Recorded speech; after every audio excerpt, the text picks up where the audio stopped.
future of Arizona and the Arizona Business and Education Coalition.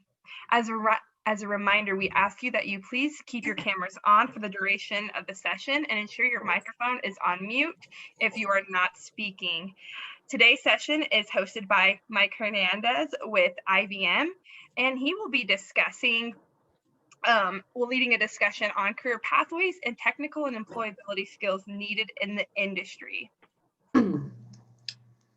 So a little bit about Mike Hernandez. He is currently site operations lead at IBM Tucson, overseeing purchasing and supplies, aspects of human resources, site import-export duties, and site development, in addition to community and public relations. Mike has been with IBM for 20 years, serving a majority of that time as a hardware engineer and team lead, and was also a product field engineer. During his tenure with IBM, and thanks to IBM's proud commitment to giving back to the community, Mike has been able to share his passion for the STEAM fields by working with students ranging from kindergarten to college, whether it's taking elementary schools for career days, working with high school students on project management and coding basics, or teaming up with the University of Arizona Society of Hispanic Professional Engineers student organization to teach computer basics to those in need. Mike will always take the time out to assist. In 2019, Mike proudly accepted positions on the executive board for both the Arizona Bowl and the Beacon Group. In his spare time, Mike loves to relax with his family, hit the gym, root for the San Francisco 49ers, and collect a variety of different sneakers. Welcome, Mike. Thank you, and thanks, Don, for the great introduction. And you know, if I saw some heads nod, I apologize. It's you know, I'm a Niners fan too, so it's like, it's one of these funny things. Like I get on the Zoom calls with all you guys, and like I said, I started off a little bit when we were in the room earlier. For those of you that just kind of joined, my wife works for ASU Online, and she does a lot of stuff in Zoom, so we've become very familiar with Zoom as of late. At IBM, we use Cisco WebEx, so it's a little bit different, but you know, all in all, it's still virtual online cam sessions and all that with everybody. Like, this is, I refuse to say this is the new norm, because I know we're all kind of itching to get back. A lot of us are kind of itching to get back either into the office or maybe even into the classroom. But where my wife, she does a lot of the stuff in the office that we have over there, and we both have pennants. So it becomes a lot of some of the discussion that they have with some of the new teachers. That we have a 49ers pennant up there, and she's a Bills fan because she's from upstate New York. So it's an interesting household. It's not a bad thing, because the Niners and the Bills have never been enemies, so we get along very, very well. But yeah, thanks for the intro there. I'm gonna attempt to share my screen here and put up my PowerPoint. So I apologize up front if this doesn't work as perfectly as I want it to, but let's see what happens here.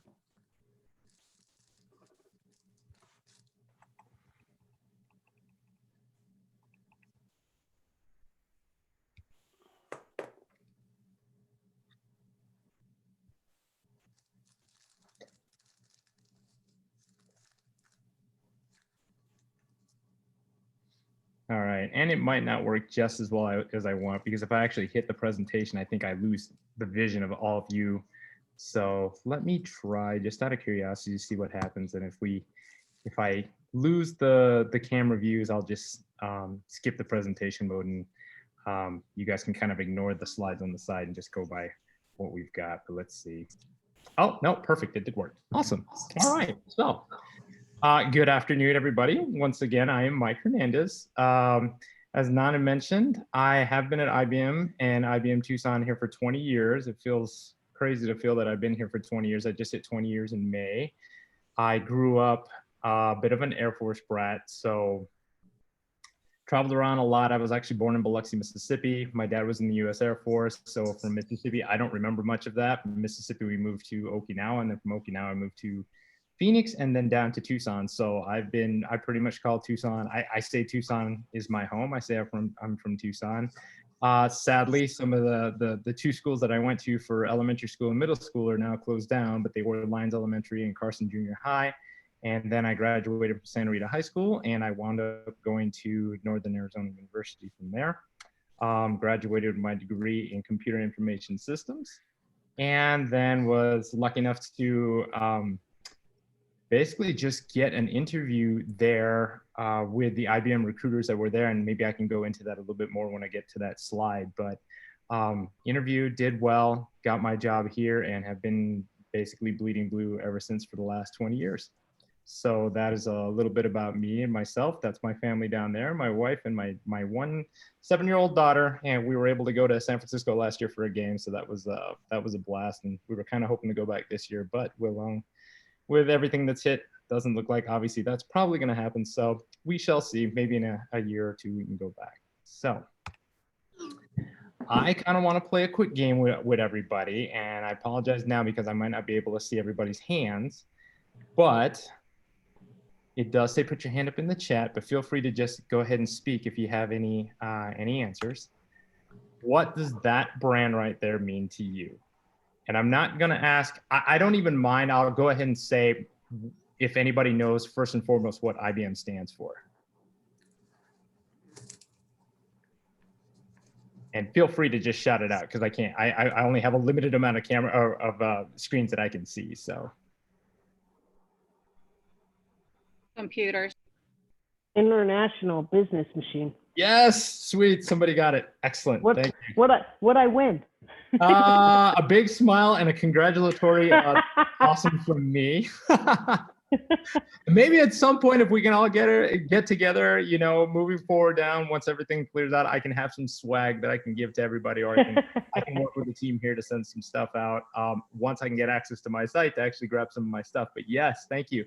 International Business Machines. It's such a simple it's such a simple question, but as of late, it's been interesting to me how many of our younger generation and younger students and such do not know that IBM stands for International Business Machines. I know last year I went and I did in the bio we had mentioned I mentioned that I did some work with the Society of Hispanic Professional Engineers, and they do a lot of what they call a SHIP junior chapter. So they go and they reach out to some of the high schools. So one of the high schools here in Tucson, Rincon and University High School, they had it was almost like an orientation type session where the 8th graders that were going to be coming into a science are going to be coming over to University High School. They wanted the students just wanted to kind of give them a little intro of what they were going to be getting themselves into, and they wanted to have some of the local companies that they work with come and talk. So I had asked that question and nobody had any idea. Even the high school students that were there at Rincon, some of them didn't know that it stood for International Business Machines. And it's so funny because, you know, somebody had mentioned computers. We had done, you know, obviously in our heyday in the 80s, it was all PCs that we were known for.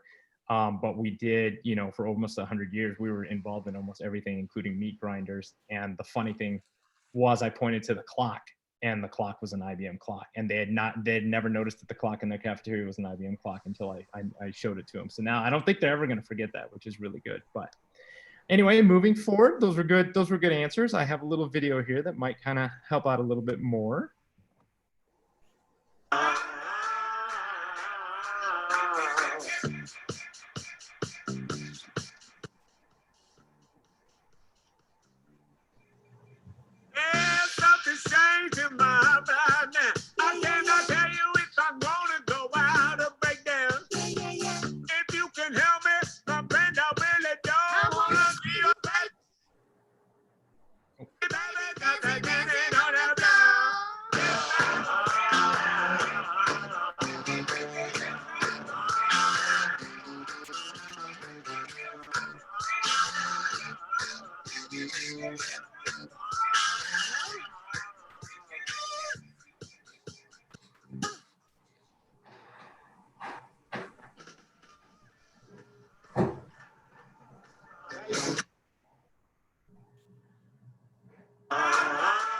Getting a little laggy over here. Sorry.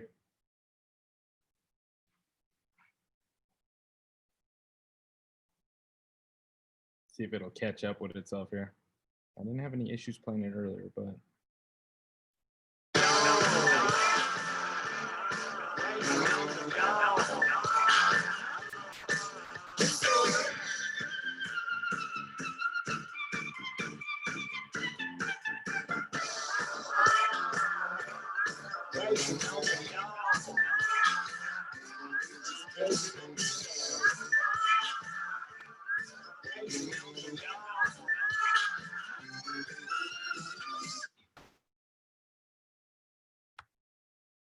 Awesome. So that just kind of gives a big overall picture of everything that we now do here at IBM between quantum computing, Watson analytics, IoT, Internet of Things, just everything. There are so many opportunities out there for us to do, you know, and we say we help shape the way the world works. Those are a lot of the bigger, you know, more flashy, obviously things that we're now getting in the market for, now being known for.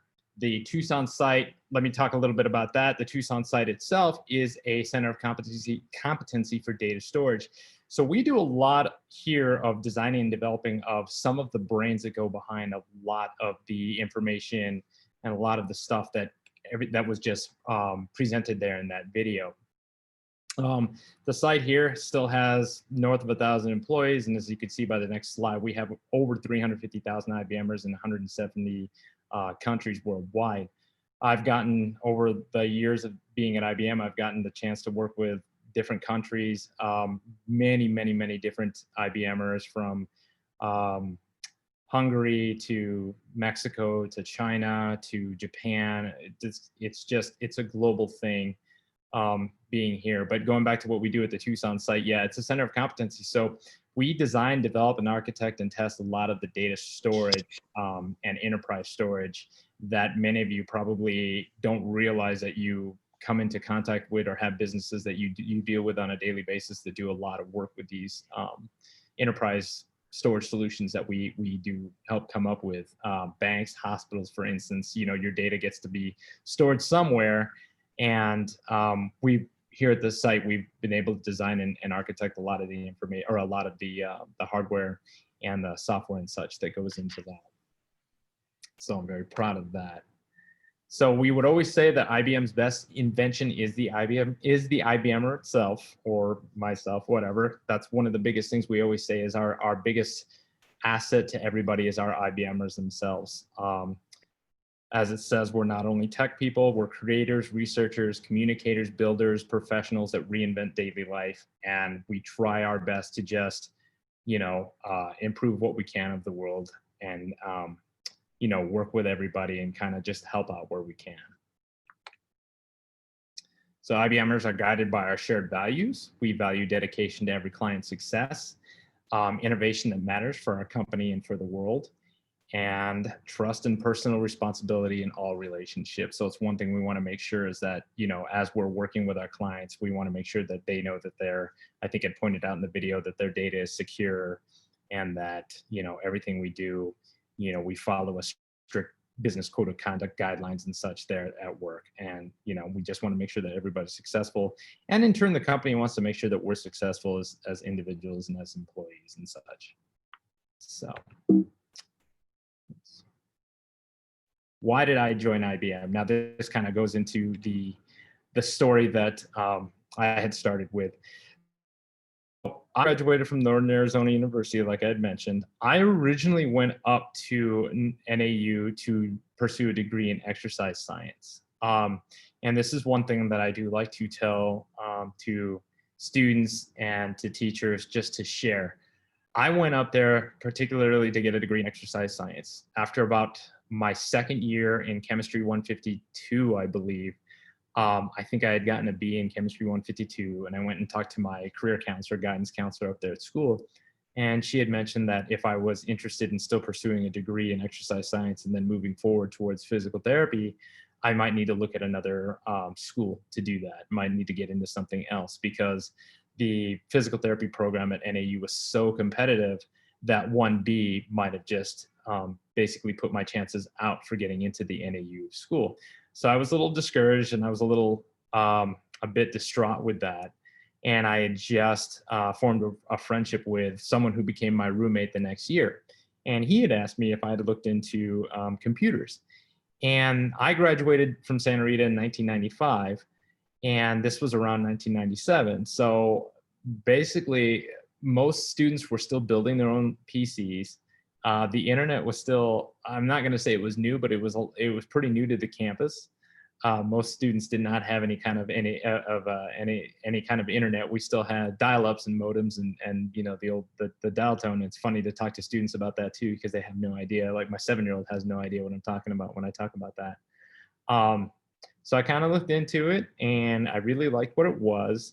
Computer information systems is basically it's a business degree, but you also get to have a little bit of coding aspects in that. And I talked to my counselor about it, went and talked to the admins over at the School of Business, and I kind of liked where it went, and I wound up pursuing my degree for computer information systems. And then going into it, I had some lab partners that graduated. One of them graduated and got a job up at NAE, or down here at IBM, and he had come back the following semester because he was an NAU grad, and he basically was kind of leading the recruit trip. So he had managers there that were doing the interviewees, and he was the one that was kind of bringing the interviewees into the different managers, because, you know, he was familiar with the campus, he was familiar with a lot of us. And he saw me there. I was just there going with my friend, and my friend had an interview scheduled. I was just kind of waiting to wish him luck, and my ex lab mate had, you know, that worked for IBM was like, hey, did you get an interview? I said, no, I'm just here to support my buddy Ed. Oh yeah, Ed's here for an interview too. He's like, well, do you want one? Well, I'm not going to bypass that. I was like, yeah. So I went back to my room, changed, wound up doing very well on the interview. They asked me if I wanted to come back down to Tucson to schedule to have a more advanced interview with other managers. Wound up doing that. Actually had an interview with about 4 or 5 different managers in different aspects of everything. And before I graduated in 2000, they had made me the offer a couple weeks before I graduated. So I was lucky enough to get an offer from IBM to come in as a storage tester 2 weeks before I graduated in May of 2000 up at NAU. And then I started in May 31st, 2000 was my first official start date. So I started in as a hardware tester, and then that kind of takes me to this next slide. There are so many different roles and experiences that you can have as an IBMer. I started out as a test engineer on what they call function-based protocols. So it was just, we were writing test cases out for the disk storage systems to do specific tests on. And from there, I moved to a different role as a air inject tester. Then in there, from that, I moved to a different role on a different product. So we do storage, disk storage, and we do tape storage over there along with flash and USB and such. But I had moved to tape storage because I always wanted to try my hand at tape. So I did that for a little bit, wound up leading a team internationally and globally of testers that wound up loading the code and making sure everything was good to go on the machines before we handed that off to even more testing. From there, I moved to a little bit of project management. From the project management side, I moved to a bigger project management role. From there, I took my first pass as doing this site operations lead with another individual, and that didn't work out as well. And that kind of goes back to this 16,000 IBMers change roles every year. I was able to go back and move into that product field engineering role, which I believe is one job that everybody coming into IBM should at least experience maybe for 6 months to a year if you can handle the pressure, because it is a bit on the ridiculous side. You will have a phone, you will be on call, and your anxiety level shoots up every weekend if you're on call. But as bad as I say that is, I think everybody should have a chance of doing it, because it kind of does teach you that if you haven't properly tested the code, or if you haven't properly ran through the stuff and your customers run into it, and we don't get in those situations very much, but you can see the issues that can cause if you do that. So that is one thing. You can have different goals and passions, and you can move around at IBM. It's like a big candy store. If you don't like doing one thing, you can move around, given that the opportunity is there. You can become a master inventor. This site alone, I believe the last statistic was that I might have on the top of my brain is either 2017 or 2018. I think we were responsible for like almost 475 patents just in the city of for Tucson. I think we had 458 patents in the state, and 470 of those plus came from the IBM Tucson site. So we're always inventing, we're always re-engineering. There's always opportunities there to move forward and change your roles, become a manager, become a project manager, become a site operations lead. The opportunities are there. So another thing we do share quite a bit of passion for at IBM is inclusion. thrive in a culture of openness, collaboration, and trust where your voice truly matters. We're very, very strong on what we call business BRGs, business resource groups. Many of you are probably familiar with those. You would call them like diversity groups. Here in Tucson, our Hispanic diversity group is very, very strong alongside our new hire diversity group and our women's network. The new hire network's great because they bring in employees that are 5 years and below, and just kind of, IBM is very strong about pushing community involvement. And that's one of the things that the Hispanic group does, the women's group does, and especially the new hire group does, is they work to include everybody, make sure they're doing volunteer projects, find volunteer projects. We do give a lot of funding back.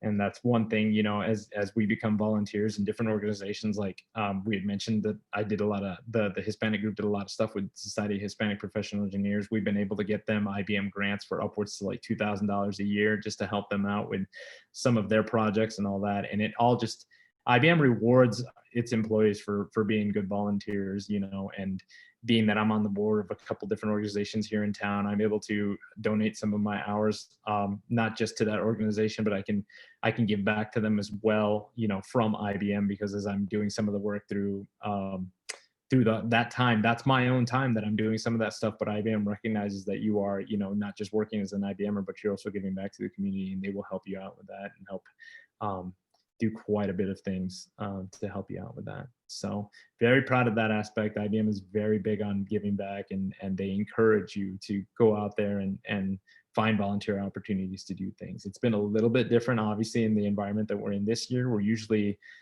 here in Tucson, Southern Arizona, we have the United Way Days of Caring, and we've always been a very passionate supporter of that. In fact, we helped to found it back in back in the year 2000. Matter of fact, when I first started, I think it just hit the 20-year anniversary of it last year, if I'm not mistaken. But we were some of the original founders with that, and that's how we are. We like to give back and all that. And it's been a little bit different, like I said, this year, just because most of those projects are going to be virtual, but we're hoping to get back to doing what we can do to share with them and to keep going with the community and everything else. So, whoops. So what is IBM looking for? And this is what I know many of you are here to kind of learn about, and we'll have a little Q&A session, and you guys can ask me some questions on this once I get done with this. But what is IBM looking for? What do we do today? We're helping the world's biggest businesses, moving forward through artificial intelligence, quantum, blockchain, cloud, and services. And then I also mentioned we have other smaller areas that we're always looking for new hires, college hires in, as far as developing, testing code, and just different areas, different aspects, support aspects, code load aspects, design aspects. We have entry levels that we start off with. Once you graduate from college, you can be a developer, a designer, data scientist, or a seller. I kind of fell into that whole developer designer type thing as a tester, because I worked hand in hand with a developer. And that was basically, I came in and once I graduated, I believe I was maybe how old was I back then? 23 when I graduated, and I came right in as an entry level tester, and I've moved up since then. So those are some roles there. And then for core business functions, we have marketing. You can move into HR, such as recruiting, training, payroll, finance, and I believe you can move into a corporate role with that too as well, corporate strategy, all depending on what degree you pursue coming out with a business role. Oops, man, I keep jumping around on this, I apologize. So those are the major core entry, startup jobs that we have once you graduate out of college and such. And I think that ends my presentation portion of this. I just wanted to kind of give everybody a base overview of what I do, what we do here, and then what we're kind of looking for. So I will leave this up, but I will shrink the screen. Oops, there we go. Leave that up so that you guys can so I can see everybody's smiling faces the same time while I still have that up. So, hey Mike, we actually do have one question before you transition to the next yes. part. Yeah, so Erica asked, how would a student prepare for AI? For AI, for artificial intelligence. So from the AI realm, it's interesting. I think and I hate to use the home base the university is U of A, but I know the computer science group has, the computer science degrees have been doing a lot of artificial intelligence projects here. In doing a lot of work with the Society of Hispanic Professional Engineers group here locally, I know they have a lot of budding computer science degree students that have been doing a lot of stuff with artificial intelligence. I know a lot of that has to do with the code. One of the things I know, and I was going to kind of get into later, or we can get into it now. One of the things that is very big that we have been asking, or we've been telling students to start to focus in on or hone in on, are their soft skills. And I don't know how many of you have heard that as of late. I'm not going to say that it's any kind of buzzword, but soft skills have been very big. It's one thing to just be a very good computer engineer and know how to dissect the code and know how to, program some code and put it in. But a lot of times that's not the only thing we ask of our engineers as of late. And I'll use like our Tucson site obviously is my best example. If you're a designer or a developer, you're developing big picture. We have one big system. We'll call it a DIS system. It's in our family of systems, we'll call it it's called the DS8000. So there are many different aspects of code blocks that go into programming this disk system. So you have multiple teams that kind of work together.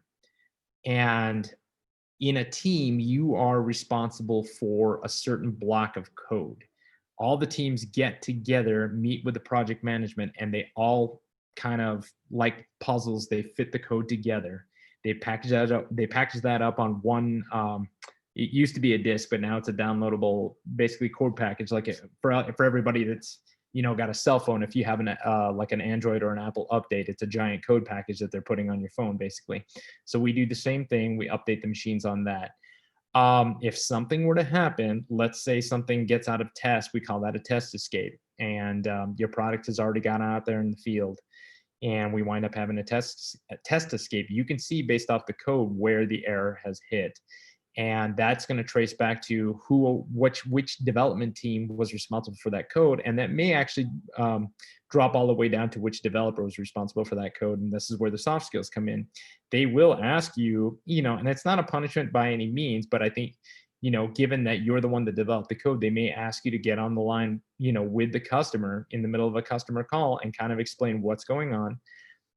How you can fix it, how it will be tested, and how long it's going to take for that to get repaired on the machine. And to be honest with you, that's one of those things where the support personnel and the development personnel are going to be basically working, the whole weekend to just make sure that code fix gets done, to make sure that the customer is satisfied and their support, they're satisfied with their support and also satisfied with their product, right?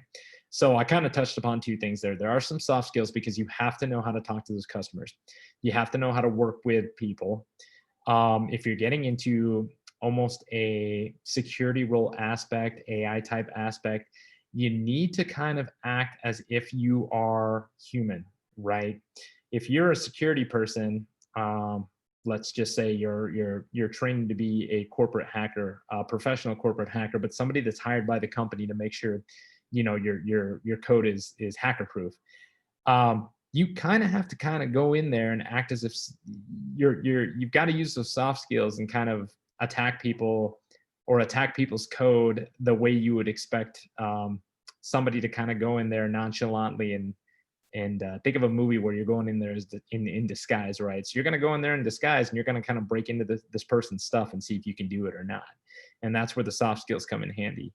And one of the other things I had also kind of mentioned too was, or one of the things that also kind of touches upon too is communication. So communication always used to be my top push for what we need to teach our students as we're going forward. Is they have to be able to communicate, they have to be able to work in teams. But now it's becoming like not quite 50-50, but almost like 60-40 on communication and soft skills. They need to be able to learn how to communicate with everybody within the team, and then they also need to be able to just have those general soft skills so they're not super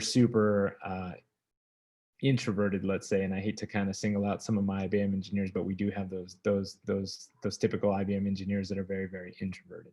So I don't know if that quite answered the question, but hopefully that helps. I haven't been lucky enough to do that much AI type stuff. We have done automation type programming, but not the artificial intelligence thing. The automation is almost that's another story within itself. You're basically just programming something to just kick off and go over the weekend whenever we need it. And that's pretty old stuff there that we've done. So what else? Anybody got any questions? There's a couple other questions in the chat here. One is from Stephen, who teaches middle school robotics, and he's wondering how to get more students involved when they don't have the tech. What are your suggestions? When they don't have the what? I'm sorry. The tech skills. They don't. And Stephen looked in and asked. Yeah, that's a good one. And the one thing, Stephen, too, that I like is that you're starting off in the middle school realm. So there are a couple different ways that you can try to get them started. I know what we do, and hopefully this kind of helps. We have these little robots. Oh my goodness, I'm forgetting what they're called, and I'm sure some of you probably have seen them before. They're little Lego robotics kits. They're very fun. Why can I not think of it off the top of my head right now? It's like out of sight, out of mind, because I haven't seen them in EdBots. I believe they're called EdBots, if I'm not mistaken. But what they are is they're little programmable Lego cars, right? And we do a lot of stuff. If any of you are familiar with the Arizona STEM Adventure, we've done some work. We've had some volunteer groups over there working in an IBM booth for Arizona STEM Adventure. And you'd be surprised. I know it's a STEM Adventure thing, and I know most of the students that are participating there are interested in some form of STEM or STEAM. But sometimes, you get kids that walk into the room and they just don't look interested at all in participating in any of this, because they hear it's going to be coding, and right away they think it might be a little boring or it might be a little tedious. But what we do with these little cars is we kind of show them the early basics of coding. And what these cars do is they will do barcode scans. Basically, you hit a button 3 times and it programs the car. Once the students hit play on it, it just reads over a barcode. And then you simply put it on a map that we have everything printed out on. You hit the play button on the car and it kind of just traces around the map. And then, they kind of do it a couple times. And then what we do with them is we do a little round robin tournament. We kind of almost make it jokingly, we'll almost call it like WWE IBM or something like that, where all the kids kind of get together. They have a couple minutes. We have the car kits there and Legos, and we split them up in teams. We usually split them up in pairs where they don't know each other. So they got to collaborate, not realizing that they're collaborating. And they build these cars up. They scan the code, and then one of the codes that you can scan, you put the 2 cars in the ring, you hit play, and they basically sumo wrestle until one of them knocks each other out.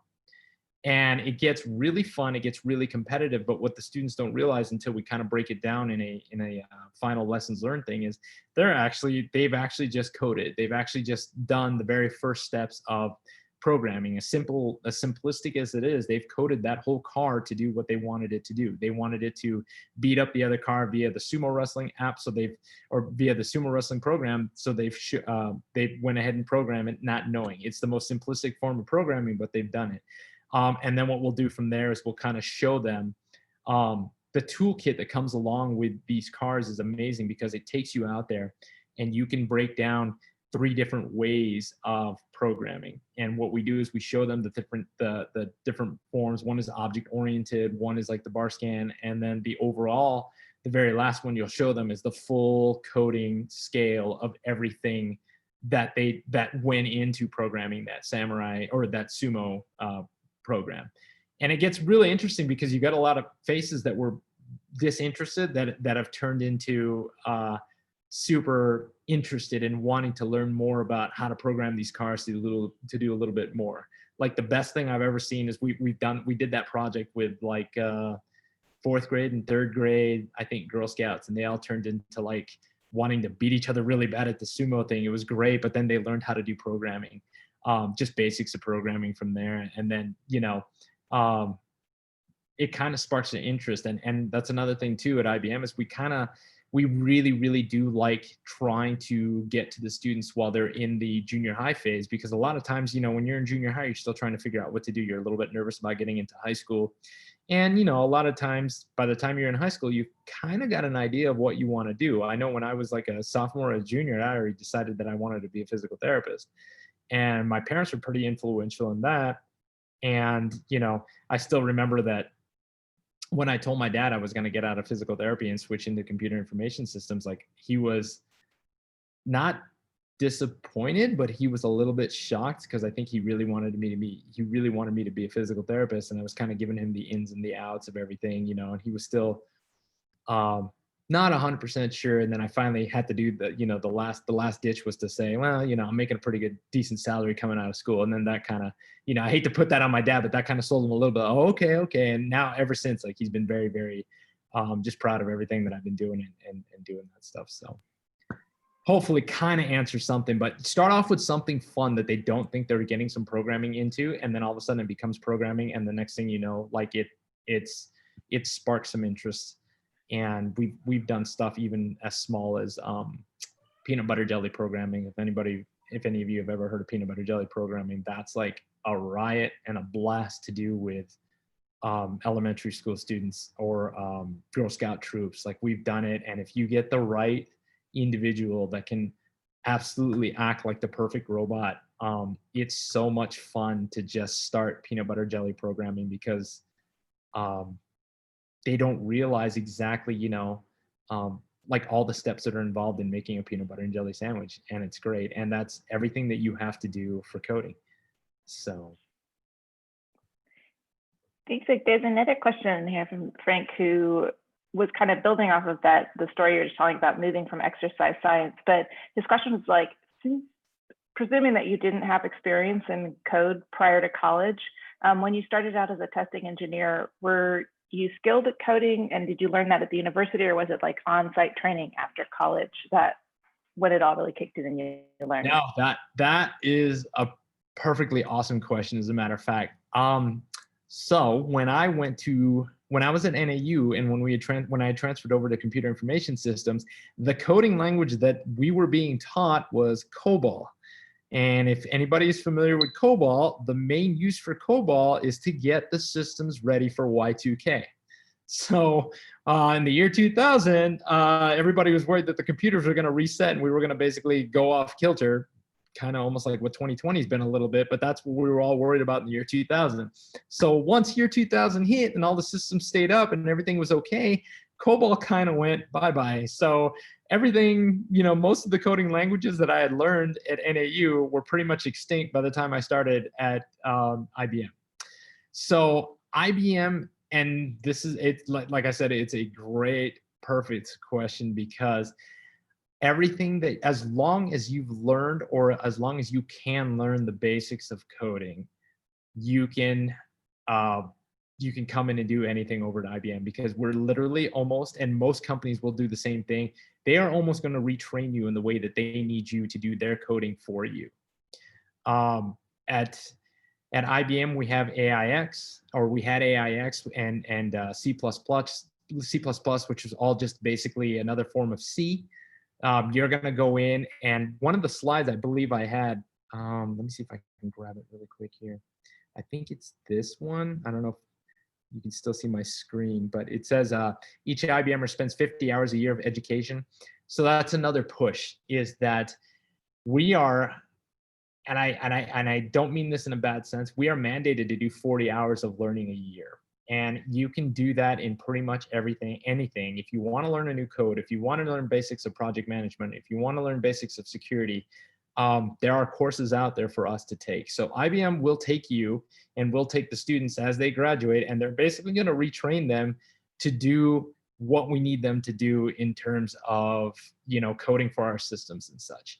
But as long as you have a small background there on what you can, on being able to learn something, or if you can pick something up, or once again, if you can work in a team environment, you will be absolutely fine. I remember when I went in there to do my interviews, I had one coding question, and I don't even know if I really aced that question. I will be flat out honest with you. The rest of my interviews were basically, how do you work in a team? How would you handle this situation? What sports do you like? Where are you from? They were very interesting interviews that were almost all over the place.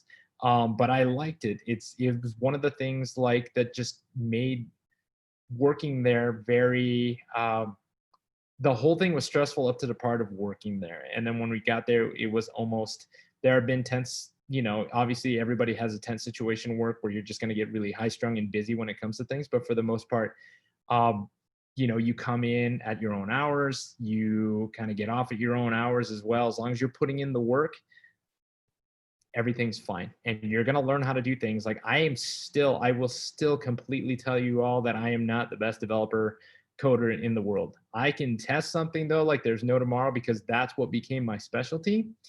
And that's a lot of things that I push towards students too, is becoming a tester. It's a hidden art to becoming a tester. When you go to school, most people are trying to teach you how to code and all that stuff, and that's great. And here's where the soft skills come in handy too, right? So if you're going to become a really good tester, what you're going to do is you're going to read the paperwork of what is going to be coming out in these machines. So I'll give you the real world example. So every time we would have a code release, or every time we would have a machine upgrade for anything at work, we have design specs on that. As a tester, your job was to take the design specs that are written on paper and try and figure out how you're going to break those design specs. You know, if the serviceability team says that a broken hardware or a broken disk drive should be able to repair flawlessly while the other disk drives in the machine are still staying up and active, and you don't see a blip, then I'm going to test to make sure those things aren't going to, I'm going to test to make sure that there's not a blip, but I'm also going to test extra things and pull some cables and make sure, you know, during a power outage that we're still going to get the repair. And that's where the soft skills come in, is if you're going to be a good tester, you've got to be able to read some of the manuals and learn how to break that down. Like if I'm reading a computer manual, what can break in that? And then one of the rules I had was you would test the serviceability of the machine. I had kind of mentioned that. Well, you have to read the documentation too. And I should be able to hand my wife over, who's never worked on any one of these machines, but I should be able to hand my wife over one of the manuals, and she should be able to at least be able to log into the box, be able to detect the problem, and at least possibly start the error repair on the problem. That's how these manuals are supposed to work. So hopefully that kind of answered your question. But yeah, most companies, including IBM, will take you through a whole retraining process to teach you what we need you to do for us. Cool. There's another question, Michael from Patty, who is asking, are certificates with coding focus accepted for entry-level positions? Certificate. So rather than degrees, it would be like a coding certificate? Patty, hop in there. Could you hop in and share ask more?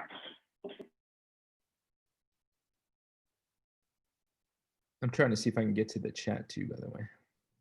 Yes, so if someone who went a non-traditional route and focused on attaining a certificate with a coding emphasis, would that be something that could be used for an entry-level position? Or is it required to have a bachelor degree? You know, so we've been moving more towards, what do we call them now? Blue collar type roles. So the certificate might not fully qualify, but we have started opening up positions for like associate's degrees. And it's been a great transition. We had worked hand in hand with one of the local community college here in Tucson, Pima Community College. We had a blue collar employee. Basically, we had a group that came in, blue collar employees that only had their associate's degree. And we brought them in to do entry level work, kind of what I think what you were mentioning. And it's one of those things, once again, going back to what I had mentioned, we're going to teach you to do what we need you to do. But as long as you can work in a team and get everything done, it'll work out great. And it's worked out great for I'm not going to say the students anymore, but the employees that we were able to obtain from this blue collar degree. As a matter of fact, 2 of them have moved up. One of them has actually now become one of our lab managers here on the site. Not so much a manager, but he has become the supervisor of the labs. So he started with his associate's degree. He still went to school, wound up getting his bachelor's degree, and then he wound up moving in. So just a certificate, I don't believe is enough to get you in, but we have started opening it up to more of like associate's degrees and all that, as long as there's some sort of emphasis in computers and such. So hopefully that answered a little bit of it. There's another question from Thank you. Stephen. He wants to know if teachers could be part-time IBMers. That would be, I will tell you, that would be awesome. It kind of more works the other way around, where we have part-time IBMers that are trying to help out, and some of our IBMers that retire, some have stepped into like a teacher role or a TA type role, kind of assisting where they can. So unfortunately, I don't know of any teachers that have become part-time IBMers. There's not too many part-time roles that we have there at work. It's usually mainly co-ops and internships that we have as far as part-timers and such. But I myself, I would love to, because I know how everybody is and I know how you guys work, and I think it'd be great to have a lot of you teachers on board, as a matter of fact. So that's another good thing too, and this may go back to the degree question.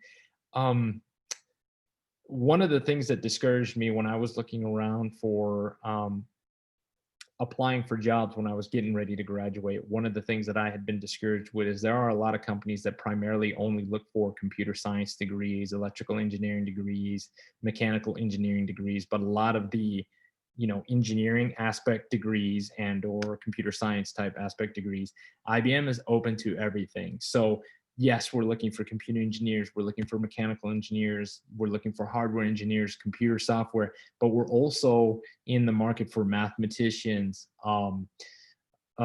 computer information systems, management information systems, business degrees. Like, we look for those folks as long as you can at least show some sort of ability to work your way around a computer and you can work in the teams. We do not stop at just engineering. And like I said, I believe when I was going through I was getting a little, not a lot, but a little bit discouraged with some of the groups that I would go talk to, and they would basically see my resume and see that it wasn't an engineering degree and kind of apologize. Oh, I'm sorry, we're only looking for engineers. So we're very open to different positions, and or different degrees. And that's another aspect about our hiring that I'm glad that we do. So. A question I have is, do you all ever do internships at the high school level?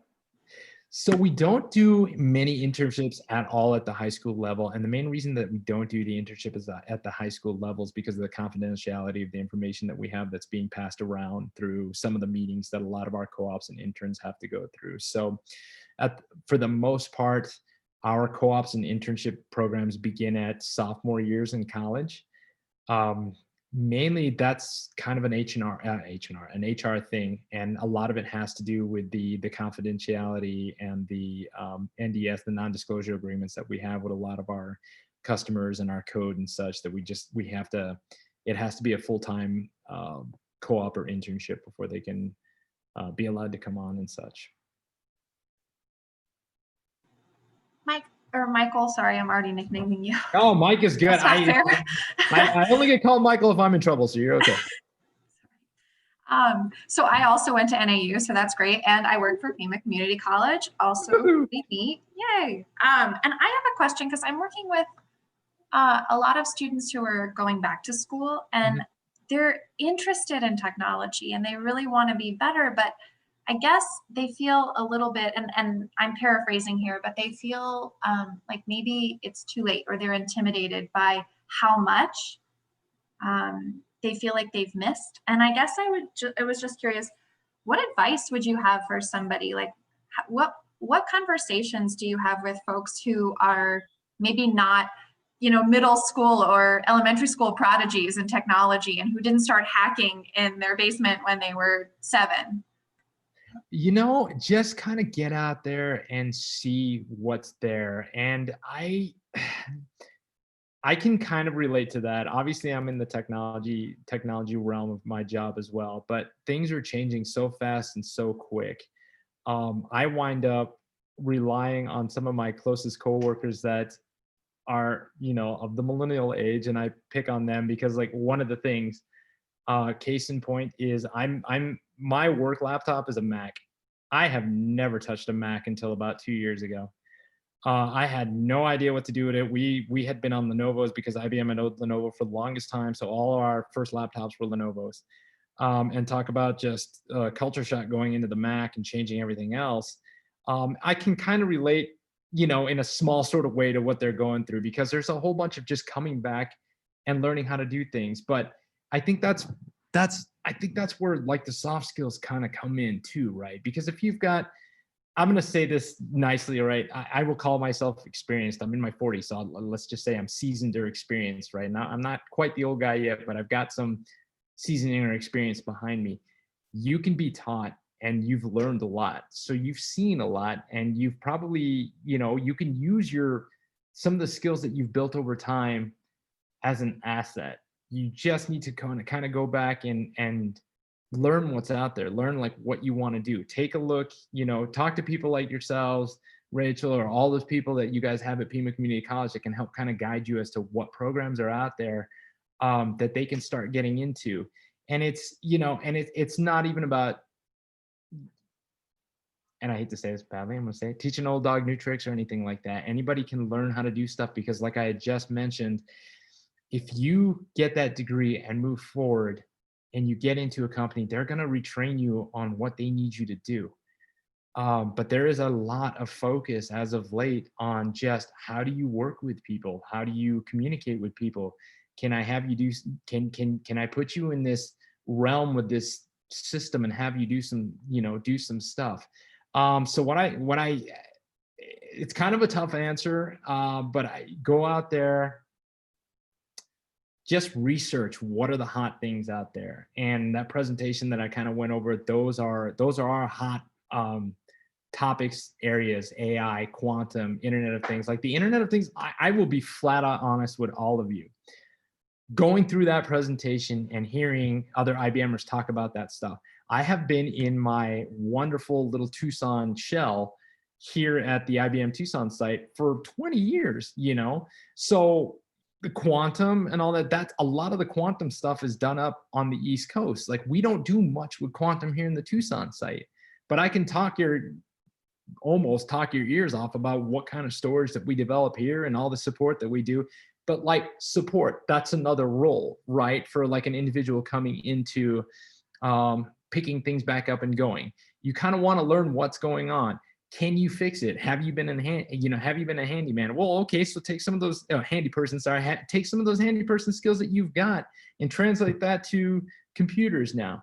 You know, start breaking down. All right, where did this break down? Let me start at the beginning. What were you doing? Okay, you did this. What did you hear? All right, you did this. And you're gonna, you know, if you're a good problem solver, you can always learn how to code. You can always learn how to do that. So don't be intimidated by all this new technology that's out there. Just kind of pick something up and read about it, learn how to do it. You know, given we're all kind of stuck here at home right now, now would be a good time to kind of teach yourself how to maybe get into a little bit of basics of coding. And I'm not even kidding. Like when I was mentioning the EdBots earlier in the presentation, anybody, and if I can find it before we go, if not, I will send it to I will send it to like you, Robin, you know, like the site for that, because you can kind of go out there and you can learn some small basics of coding just based off that, because they've got all these, they've got all these tools out there, and it kind of shows you the simple breakdown. Here's the more complex one. Here's the simple, the easy, I'm going to take these puzzle blocks and I'm going to move them around and the car is going to do this. But now I want to see what that actually is in object orientation type programming. And it's going to give you the full breakdown of the if, then, else, where, you know, all that. And that's just, it is what it is. So hopefully that kind of helped. Go Jacks. Just get out there and kind of learn, you know, get out there and just kind of train yourself, and then go in there and ask questions, get involved, work in teams, and you know, soak up everything. So. We had one last question, and it said from Erica, what kinds of software do you use? You mentioned that you're on a Mac. Do you use Swift and Xcode? For what? Just out of curiosity. Anything? Just kind of anything. Yes, anything.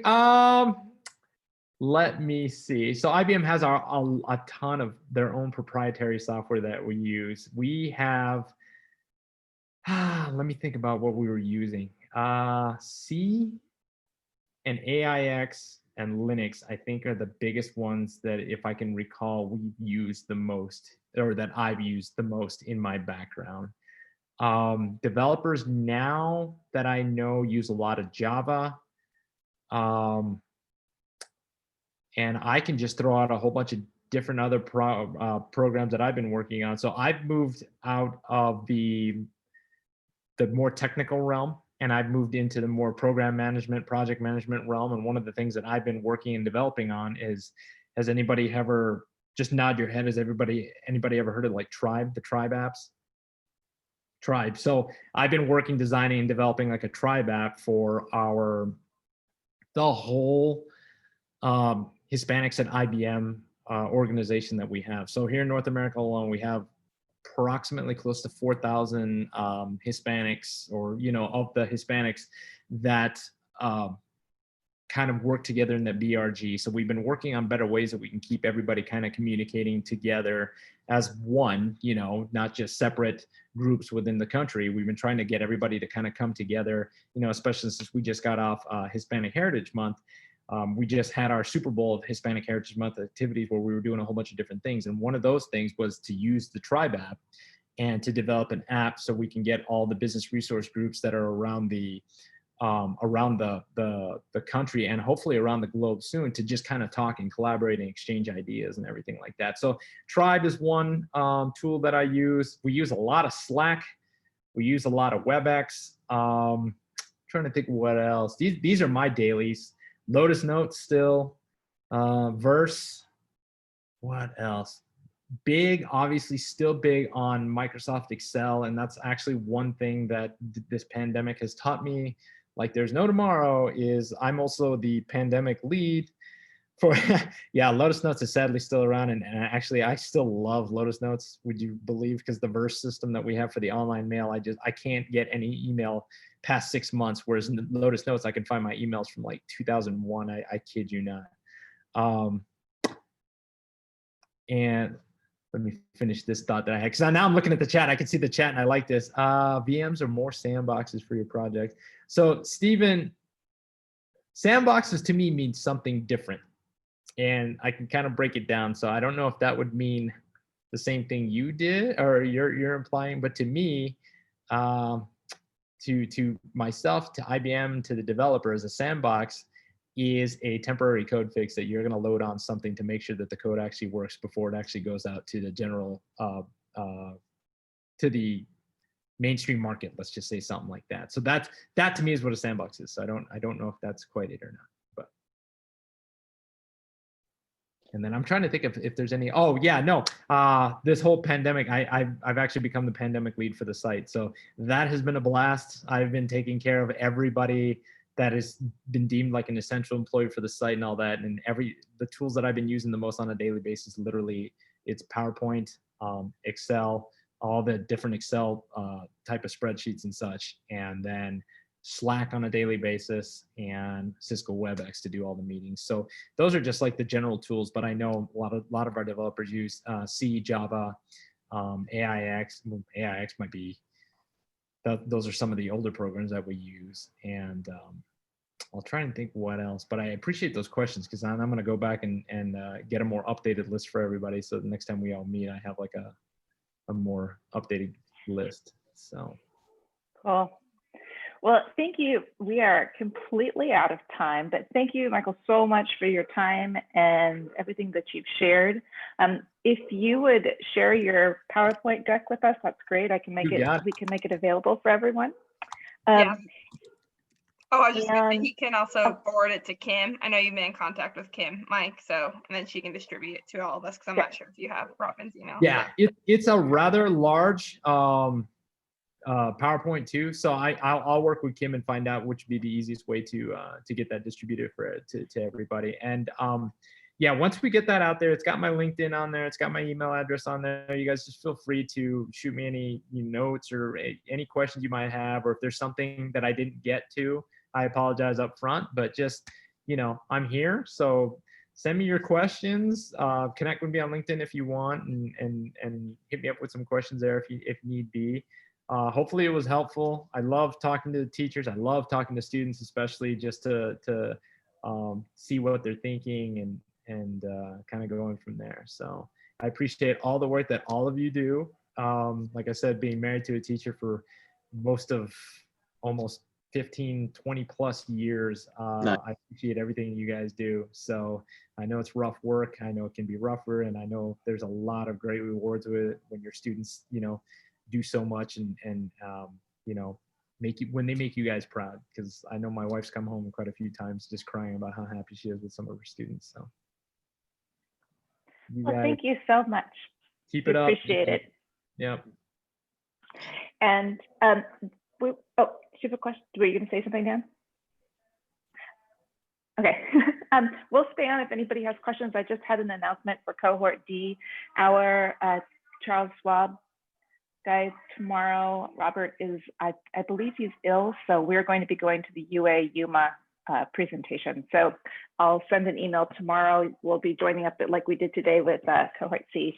So just wanted to give you that heads up and say thank you all so very much for being here tonight. Thank you so much, Michael, and we will see you all tomorrow.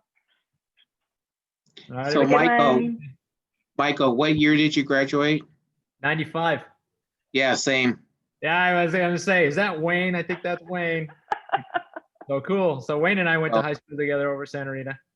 And Carson. That's awesome. And Carson, see? And sadly, our poor Carson is like, I know. nothing but weeds now. So, but cool, good to see you. Yeah, I still talk to like George and Ruben on a daily basis. So Nice. I'm still friends with Jerry Baker. nice. So is George, I think. So Okay. Yeah. cool. Okay, peace Well, out, this guys. is good. See, nice small world. Look at that. So hey, Thank just you. real quick. Shoot. My wife is actually trying to get into technology. She's working as a tech site at Vail, Okay. and she wants to go further. Is there a way I could get you to, like, I got your information. Is there a way I could like have her send email to you? Yeah, that's fine. You- Have her reach out if she's got any questions. If you don't get my email from me, here, let me do this for everybody just to have it. Let me find my LinkedIn and I'll put it in the chat just so you guys can grab it. And I'll also put my email address. I don't know why I wasn't thinking of that earlier. I apologize. The faster way to get a hold of me, if need be. So for me, the sandbox, Michael, is almost a real world situation, just offline. Okay. So we would do everything like you would on a VM. It's a physical world, just not plugged into anything. Yes. Okay. So that's perfect. So that's how we do like our test environments. Yes. Yep. And I apologize. So now I understand what you're saying. No. Yeah. So we set up, and I hate to go acronyms with you guys. So one of the areas that I came from was called system level service or system level serviceability. And one of the things we would do is we would simulate a customer environment. Getting into the nitty gritty, our tape and virtual tape subsystems, we have what we call grids. And the awesome thing about a grid is you can have a grid up in Arizona, Texas, and Arkansas. And basically what it is you've got two of those grids together and you've got one as a data backup. If one goes down, the other one immediately takes over, right? And if both of those go down, you've got disaster recovery on that third grid. And now I mean, those grids go all the way up to 6 or 7 machines. So what we would do is we would set up the 3 to 5 way grid in our lab environment there, and we would start injecting errors on that. And that was really cool to learn all that stuff, because once I moved into the product field role, then it became really crazy because I was getting out to some, I won't name them because we can't, but some major banks, and actually doing some of the real world stuff on those systems that I had done on the setups that I had put together in our lab. And it's funny because you do something on a daily basis, like low code on one of your own systems, and it's like easy peasy. Like you're not even thinking of, you're talking to somebody while you're doing it.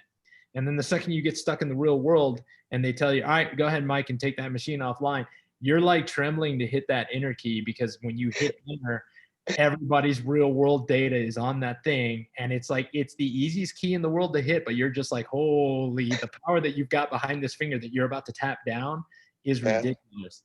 But yeah, so we do set up a lot of those real world scenario like that. And the funny thing is, no matter what I tell you, Stephen, like we can test and test and test to our heart's desire, and somehow, some way, the customer still figure out a way to break something that that we didn't even figure. And half the time, the breakage is, and I'll warn some of you on all this now, and I will be honest with you, I need to follow my own word of advice here, but don't wait too long to update some of your devices, because there are customers out there that do not like to update. And I'm talking like do not like to update for a long time. And when something goes haywire, it's very bad because they didn't get years worth of code fixes. And the reason I tell you guys that now is because I've been sitting on Mac OS Catalina for probably a year and a half or a year. Whenever it came out, I haven't updated it because I've just heard way too many negative things about how Catalina doesn't interact with Lotus Notes very well, and then also doesn't interact with something else very well. And I'm so worried that if I lose my notes now, especially in this time, I'm in trouble. So that will just sit there with that warning for pretty much another 6 months. But yeah, I had a teacher that wouldn't shut down her laptop for, I want to say it was 8.5 months. Yep. So yep. yeah. So and going back, hey Wayne, grab that email. Feel free to have her contact me, or you can contact me using those sources down there too. It was good seeing you. Awesome. Yeah. So everybody, I've actually got to run, but I appreciated the time, and thanks for the question, Stephen, and Wayne, good seeing you, and this was good. So thank you guys. Thank you guys. Thank you. Thank you. Thank you Thanks so much, Michael. All right, you guys take it easy. All right. Bye, y'all. See you tomorrow.